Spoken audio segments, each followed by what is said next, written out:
Hey, good morning, friends. We are live on YouTube and on Facebook. Let's get Instagram up and running. Here she comes. There's the picture. Hit go live. Good morning, Instagram. Let's add TikTok into the mix. Can I ask you something? When the voice in your head tells you you're not good enough, why do you believe it so quickly? Because I'll bet that there's evidence that says otherwise. Good morning. This is the Daily, the morning report from the Working Actor NYC. Good morning, Minik Sun, Rachan, Kareem. Thanks for being here. I appreciate your support. It is Tuesday, July 21st, and this is your spot for real life stories, insights, and strategies for the working actor. Let me know what you're working on in your acting career so that we can get all of that discussion out in the open. Hey, Brian Seastrom, thanks for being here. I appreciate your support. I think actors make one mistake over and over again. We treat our feelings like facts, but feelings change by the hour, but evidence doesn't. You know, we all have days where we doubt ourselves, where we have days where we're feeling invincible and like, we got this, we can do this, we know we can do this. And then there are the days where we wake up thinking, who the hell do I think I am? Who do I think I am? I am in a city surrounded by talent, all sitting around doing nothing. And I think I'm going to be the one who's going to book the job. We all have these days, right? It doesn't make you weak. It just makes you human. Like this is what we deal with on a regular basis because we're surrounded by talented people who are all asking the same question and dealing with the same issues. But the question is, which voice gets to make decisions? Do you trust yourself more on some days than others? Is that what you're faced with? Hey, Brian, let me know if this is resonating with you. I'm, you know, because I feel like I'm not alone in this. And on those days when I wake up thinking, who the hell do I think I am? You know, I am 55 years old and I am pursuing higher profile television work, right? Who the hell do I think I am? But here's what I've noticed about myself.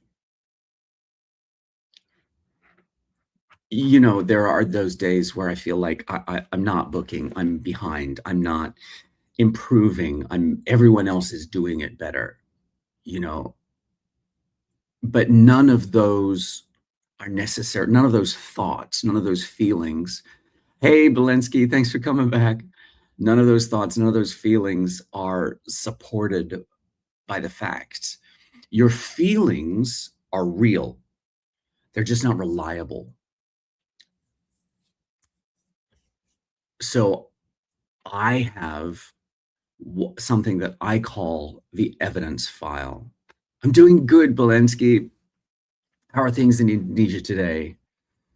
The evidence file is, it can be physical or it can be something that we keep mentally,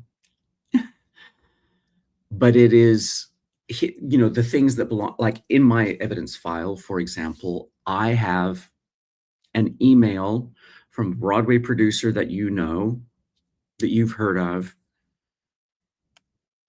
who raved about my work.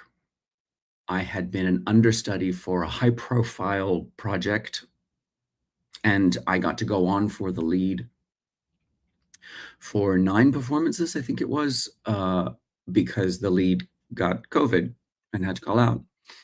And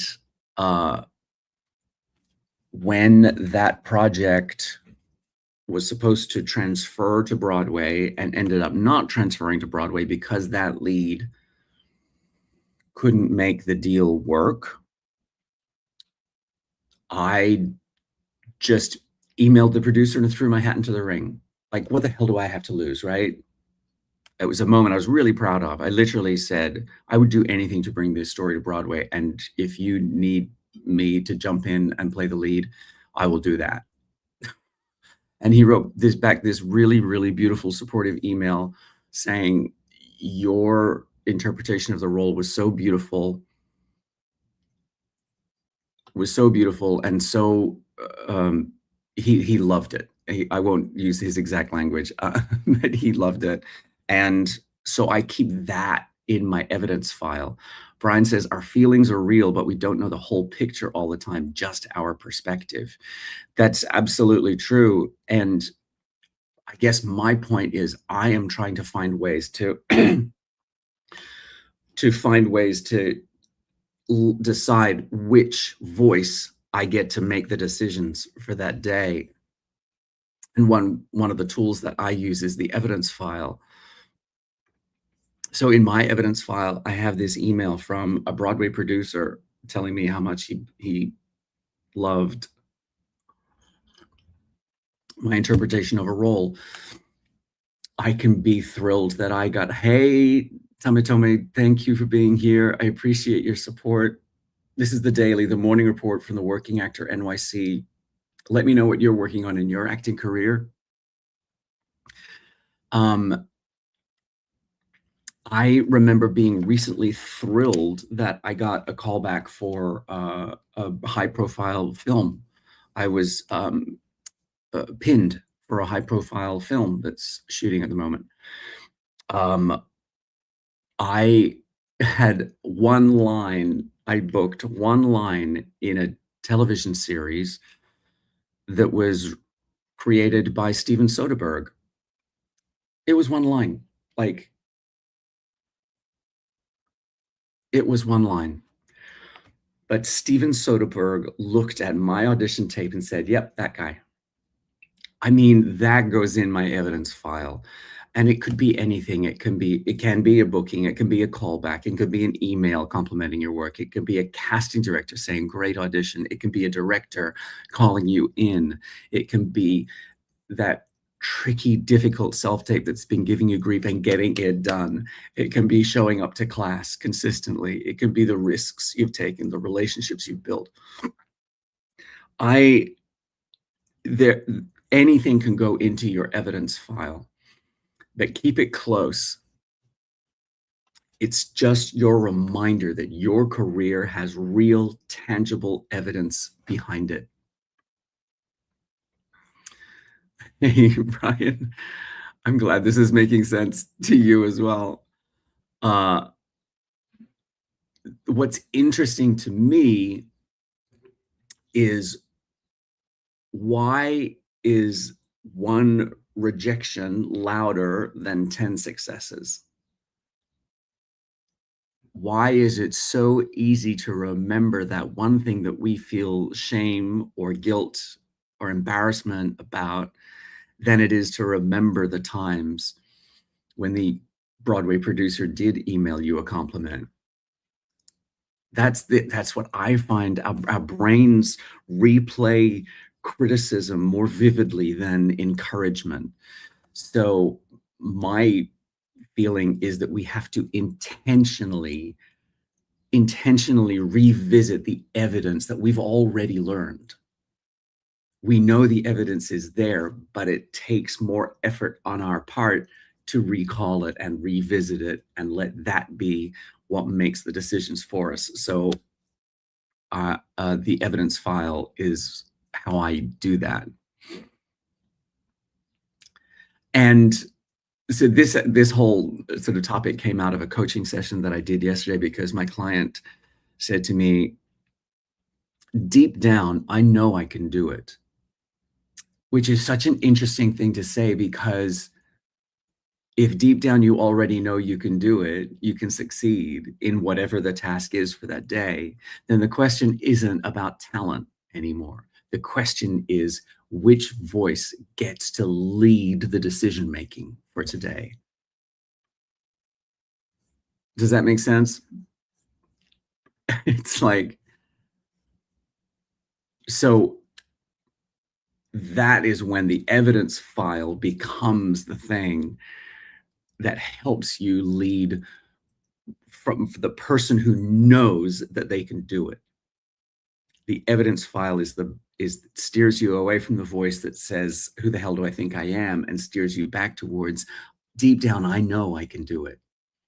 That's what the evidence file does. And it can be anything. So if you don't have an evidence file, please start one. It can be like a notes app folder. It can be a photo album of your successes. It can be stories that you keep in a Google Doc. It can be a physical folder. I mean, I am a huge fan of the Moleskine notebook. Is this Moleskine?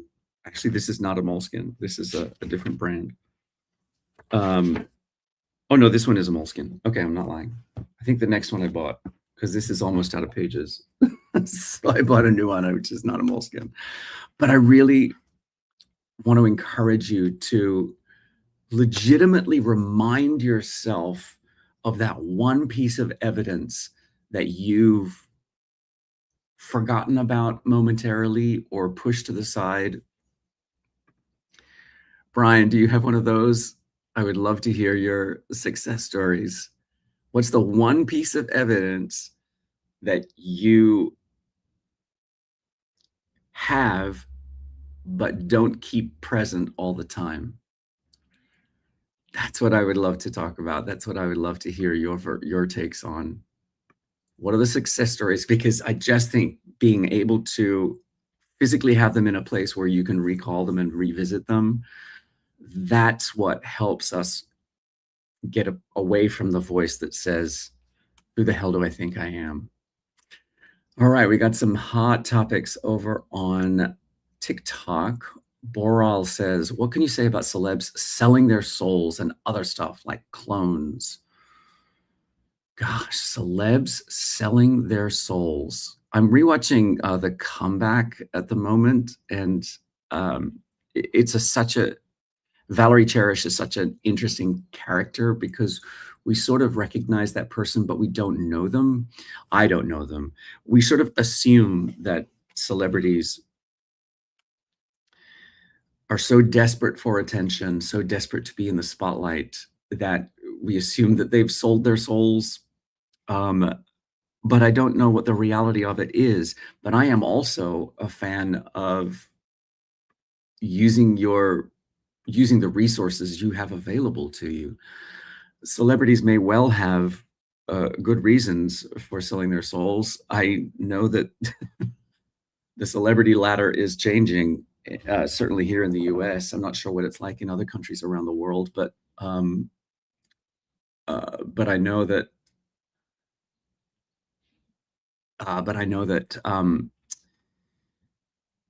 things are getting more difficult higher up the ladder than me as the Nicole Kidmans of the world move into the series regular roles. The actors who used to be able to book series regular roles are now only having guest stars available to them, which means that the actors who booked the guest stars are now being bumped down to the co-stars, which is where people like me get bumped out of the picture.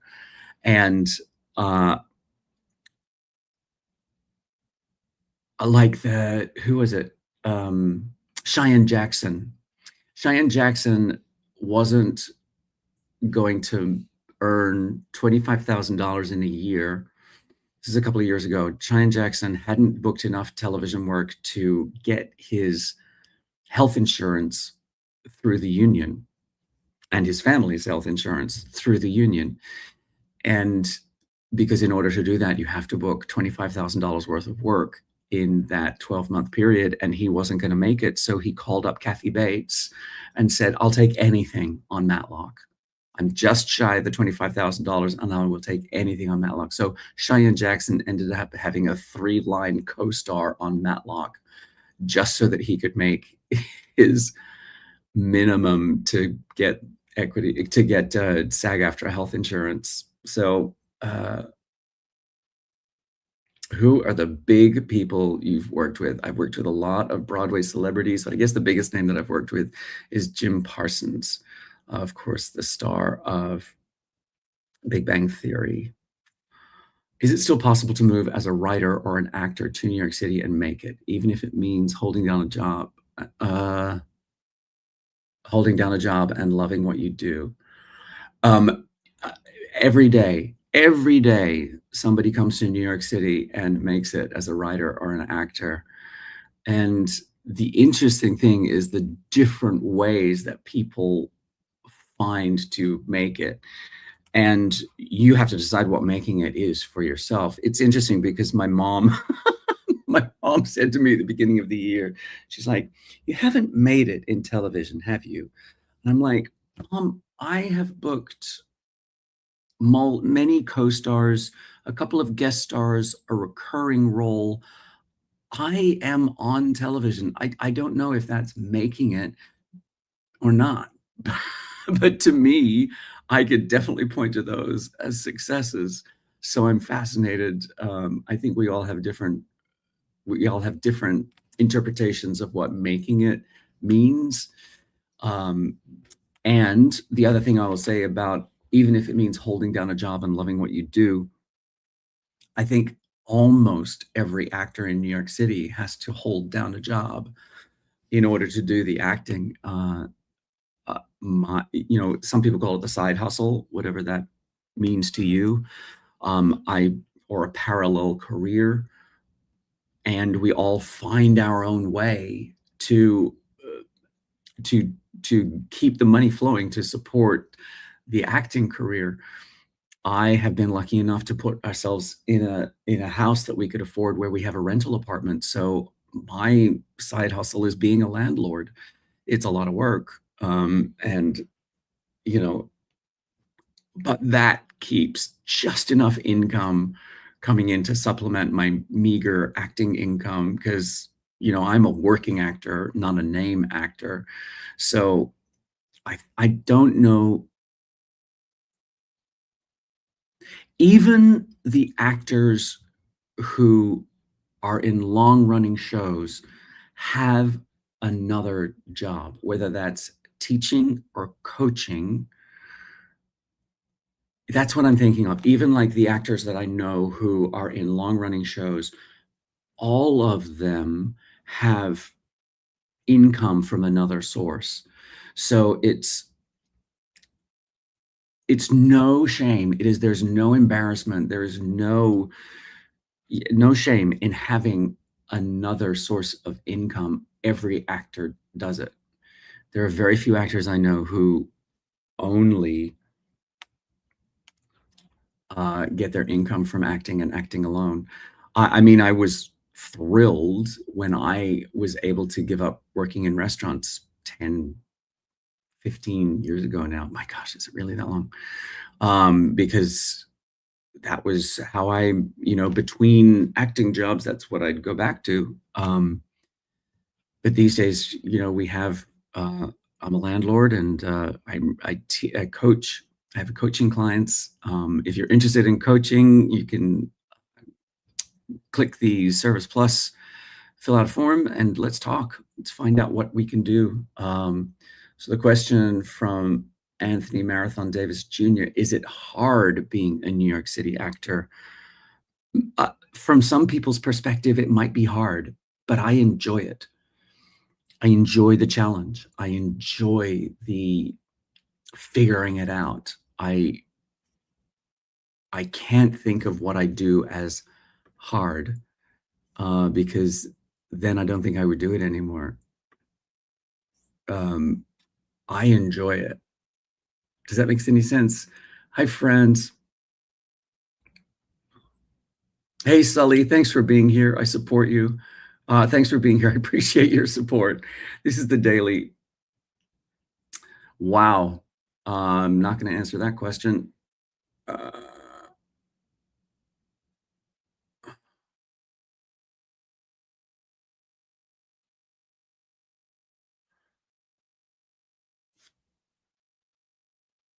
um, Sully, where are you coming from? Let me know what you're working on in your acting career. I would love to hear from you. Um, okay, let's go over here. All right. So yeah, let me know what you're working on in your acting career today. What do I have? Gosh, today I'm dreading this a little bit, but Spain are the champions. Congratulations to Spain. It was very interesting. I have a coaching client who's from Argentina, and I checked in with them to make sure they were doing okay. They were like, "Yeah, we lost. Okay, moving on." Thanks, Port 5401. I appreciate your support, my friend. Um, this is the daily, the morning report from the Working Actor NYC, and this is your spot to hear real life stories, to get insights and strategies about being a working actor. I am in New York City, of course, but let me know where you are in the world. Sully, I used to be an actor as a kid. Oh, no chance of going back to it. Tell me what happened on that journey, Sully. Hey, Lean's here. Hi, good to see you, Lean. Thanks for coming on back. Um,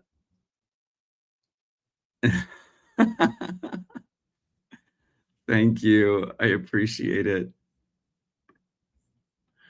Um, yes, so today I'm dreading things a little bit because, hi, Putariro. I have a meeting with a financial advisor today to take a look at our finances and tell us what we should be doing because we're getting old now and we're supposed to be taking care of these things. Hey, Kuwait, thanks for being here. Oh, by the tape. Sully says, "Man, it was awesome. I remember my older brother taking me to a studio and I shot my first small movie." Yes. Come on, movie. Come on, big screen career. That's really fun. Why did you stop pursuing that, Sully? I'd be interested to find out. There is no easy way to get money. Why there is no easy way to get money? If it were easy, everybody would do it and then it wouldn't be worth so much. Halim, that is what I say. Ethan Hardy Benson. Hey, man, you're all good speed cross show crossover housemate here. Hey, Ethan, good to see you, man. Thanks for being here. I appreciate it. What are you working on now? You're always working on something cool. Um, Amazing singer, Ethan Benson over there. Indeed. Hi, Savannah. Thanks for being here. I appreciate your support. This is the daily, the morning report from the Working Actor NYC. We have delved deep today into strategies for combating the voice that that likes to say, "Who the hell do I think I am?" We've talked about the evidence file, about building your evidence file. That's my favorite tool for combating that voice and letting the confident and brave part of me make the decisions today instead of the part of me that wants to pretend like I'm not good enough when I know I am. Ethan says, "I'm over in Hong Kong right now, off on the JCS International Tour at the moment, mid-show." Come on. I love it. Clicking in from mid-show on Jesus Christ Superstar. Come on. That is some high high tenor tones over there being exercised. That's fantastic, man. I'm glad you're in Hong Kong. I've never been. I'm dying to go. I used to live in Singapore, so always wanted to go to Hong Kong, but all right, take it easy, Ethan. Have a good show. Break a leg, man. Oh, we're getting a spell cast over here by Ahmed Alatar. I hope it's a kind spell. Uh, that's fun. I love that that friends pop into the live from all over the world. How cool is that? And this is the thing with being a working actor in New York City. You can be based here, but it's interesting because one of my coaching clients is from another country, and the what they had not realized is that a lot of the work that you're auditioning for in New York City is actually for places outside of New York City, and that's because every theater in the country comes to New York City to audition actors because this is where the actors are, and uh, the jobs don't keep you here in New York City? A lot of the work is in other cities in Hey, Alonso, saludos, Alonso.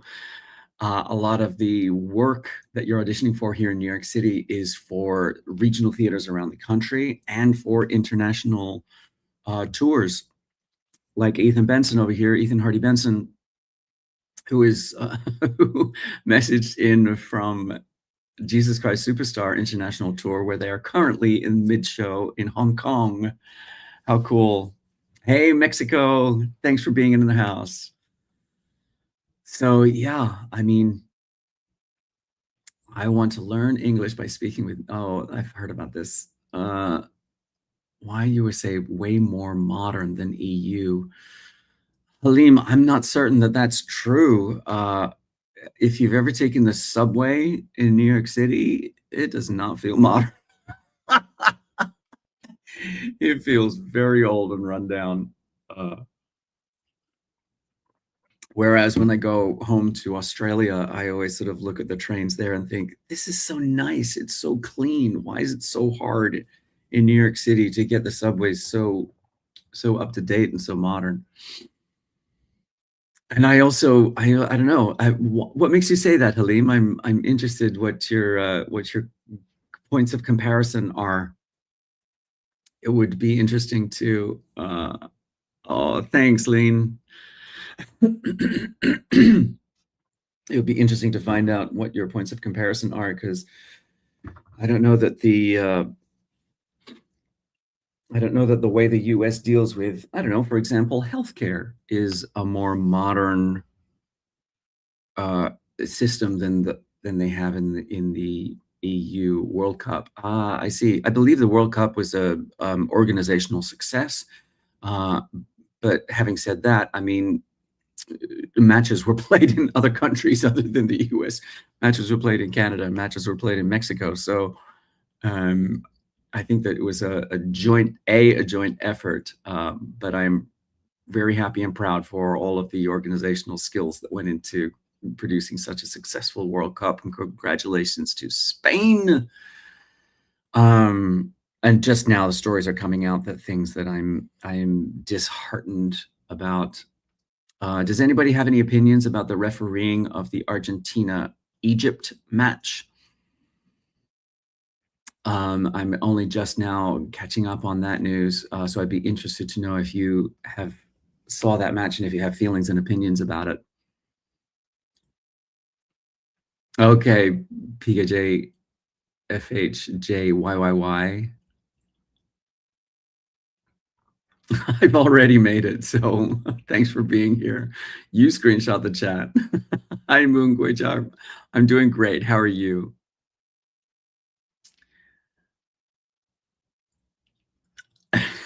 We get some combative people over in the TikTok chat. Let's see who's over here. I'm not sure if Lean is still here. Lean from Kuwait, thanks for showing up. Originally from Australia and now based in New York City. Where are you from? Let me know where you are.